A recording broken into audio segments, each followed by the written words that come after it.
అయితే ఒక ప్రముఖ ఛానల్లో జర్నలిస్టులా తన ప్రస్థానం ప్రారంభించిన చింతపండు నవీన్ అలియాస్ తేన్మార్ మల్లన్న తర్వాత యూట్యూబర్గా మారి ఒక చాయ్ పైసలు తనకు దానం చేయమని అభ్యర్థించిన మల్లన్న నేడు ఒక పార్టీని కొనే స్థాయికి ఎలా ఎదిగాడు? తీన్మార్ మల్లన్న అలియాస్ చింతపండు నవీన్ ఒక సామాన్య జర్నలిస్టుగా తన ప్రస్థానం ప్రారంభించిన మల్లన్న గురించి ఇప్పుడు అంతటా చర్చ జరుగుతున్న విషయం తెలిసిందే.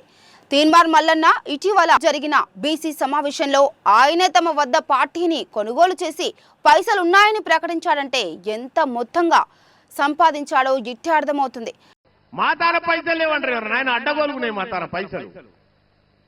పైసలు లేని బికార్లు మీరు. మేము రేపు తెల్లారే వరకల్లా టీఆర్ఎస్ పార్టీని కొనేయమంటే కొనేస్తాం మేము.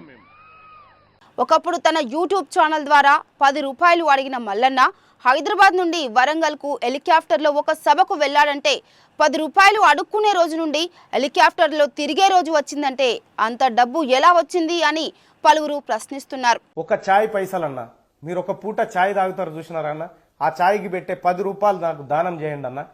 మీకు ఎంత వీలైతే అంత. ఎక్కడ దానం చేయాలంటే నేను కింద ఫోన్ నెంబర్ పెడతా ఉన్నా. ఆ ఫోన్ నెంబర్కి వాట్సాప్ అది ఫోన్ పే గానీ గూగుల్ పే గానీ అకౌంట్ నెంబర్ కూడా వేస్తా ఉన్నా. ఇంత డబ్బు బ్లాక్ మెయిల్ చేసి సంపాదించాడని మల్లన్నతో కలిసి మొదట్లో పనిచేసిన విలువలు లేని చోట పనిచేయాలని మోరల్ ఎథిక్స్ కలిగి యూట్యూబ్ ఛానల్ ప్రారంభించిన జర్నలిస్టులు బహిరంగంగా చెబుతున్న పరిస్థితి. అయితే అధికారంలో లేని బీఆర్ఎస్ పార్టీని కొనేదానికన్నా అధికారంలో ఉన్న కాంగ్రెస్ పార్టీని కొనుగోలు చేసి సీఎం కావచ్చు కదా పలువురు చెలోక్తులు విసురుతూ తమ ఆవేదనని వెళ్లగక్కుతున్నారు. అయితే ప్రజలు కూడా ఒకసారి ఆలోచించాలి, నిర్ణయం తీసుకోవాల్సిన అవసరం ఎంతైనా ఉంది. ఒక చాయ్ పైసలన్నా, మీరు ఒక పూట చాయ్ తాగుతారు చూసినారన్న, ఆ చాయ్కి పెట్టే 10 రూపాయలు నాకు దానం చేయండి అన్న. మీకు ఎంత వీలైతే అంత. ఎక్కడ దానం చేయాలంటే నేను కింద ఫోన్ నెంబర్ పెడతా ఉన్నా. ఆ ఫోన్ నెంబర్కి వాట్సాప్ అది ఫోన్ పే గానీ గూగుల్ పే గానీ అకౌంట్ నెంబర్ కూడా వేస్తా ఉన్నా.